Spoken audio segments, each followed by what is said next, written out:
Hey there, good morning and welcome to Prog Monster. My name is Murph and I am the host of this show, a show dedicated to progressive rock, hard rock, heavy metal, and other forms of rock music. So this is episode 16th, October the 16th, for my series, My Favorite Albums of 1980. Most of the albums coming this week are all pretty close, but I think you're a notch up from what I was having in the last 2 weeks, which were mostly threes and some low twos. These are much closer to high twos. A couple of them I think might even actually be close to a one. But anyways, the one starting out today is the Rolling Stones' Emotional Rescue. I had this album on vinyl. It was one of two Rolling Stones albums I had on vinyl at the time. This and its predecessor, Some Girls, that was it. So Some Girls was the first Rolling Stone album I owned, and then this one came out and I had this next. And sorry, for some reason I dropped this on the floor and it's annoying my feet. Okay, so anyways, so there's 10 tracks on the album.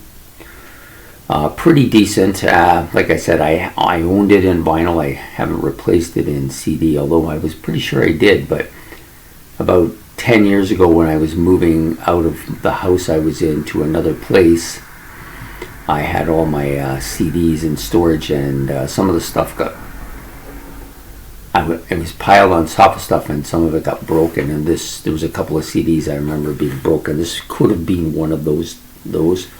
That's why I can't find it now. So I think that's possibly what happened, because I know I bought this. I know I had it in album form, and I was reasonably sure I had it in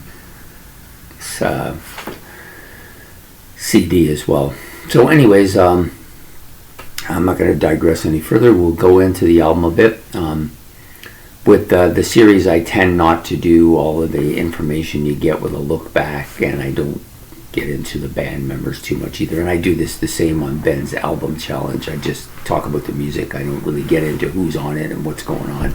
That to me goes into a look back, and that requires a lot more intensity than you're going to get here. So basically there's 10 tracks. Side one, basically there's one track on side one that I kind of like a bit. That's Let Me Go. It's kind of a heavy pop track with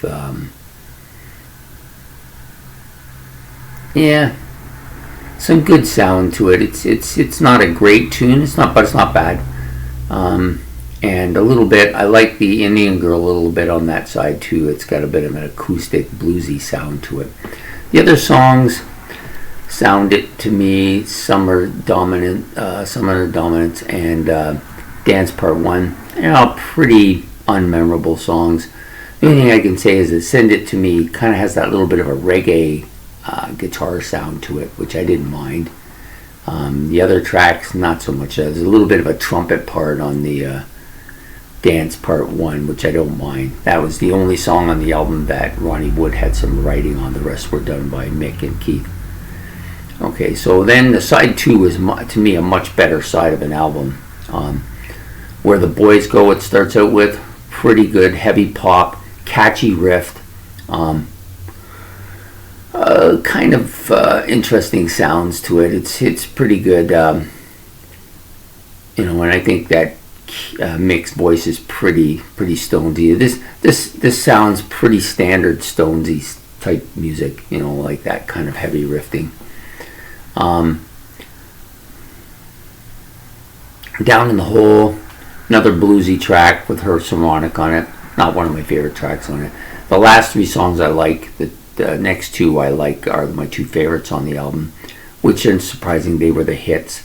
That's what I find with a lot of Stones, especially the later period Stones, like from the 80s on. The hits and the back album songs don't really sound all that much different. So the ones that make the radio tend to be the better songs. It's just my opinion. And that and a dime will get you that and 50 cents will get you a phone call. Emotional Rescue was the title track of the album. One of the best, probably one of the 2 best songs on the album. Very catchy bass and drum at the start. It's got he uses a kind of a disco falsetto voice in this. it's kind of interesting. The song, to me, the song, it's not a bad song. I kind of like the riff quite a bit, and I like the vocals on it as well. The other song that comes next, which is "Sea So Cold," is probably my favorite track. Very poppy, real catchy riff. Got one of those kind of best song sounding things to it. I don't know how you want to call it. And some nice guitar on this. And I like the lyrics on the song quite a bit as well. So overall, I would say it's probably my favorite song on this album. And then the final track is "All About You," which is more of a subdued song, kind of a sad feeling, but it's not a bad thing. I don't get any kind of ballady feel from it or anything like that. Most of the I never get that kind of ballad feel from any Stones song that I can think of. Yeah, there may be ballads, but they don't feel like ballads, and this album doesn't really have any of that. Most of the songs are pretty heavy pop. It's a commercial sounding album, but it's very Rolling Stones sounding. Like, it doesn't sound anything abnormal from what you've maybe heard from the Stones in the past at that point. So it fits right in. At the time, when it came out, I remember being slightly disappointed. I wanted something more like what I got with Some Girls, which I love that album. It's one of my favorites. And you know what? And after years of listening to it, it doesn't sound all that much different from Some Girls. Maybe a little less 70-ish sounding. But I just find that most of the tracks on here are pretty unmemorable. There's maybe 3 or 4 that I kind of remembered. But I haven't listened to this album for quite a few years now, so I listened to it today. It's not bad. So anyways, if you like the Rolling Stones, this is not a bad album. But it comes between Tattoo You and Some Girls, so it doesn't measure up to either of those two, but it's still a good album. So there you have it. The Rolling Stones on day 16 of my favorite rock albums of 1980.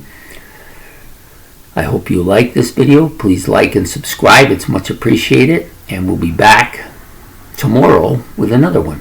Thank you. Bye.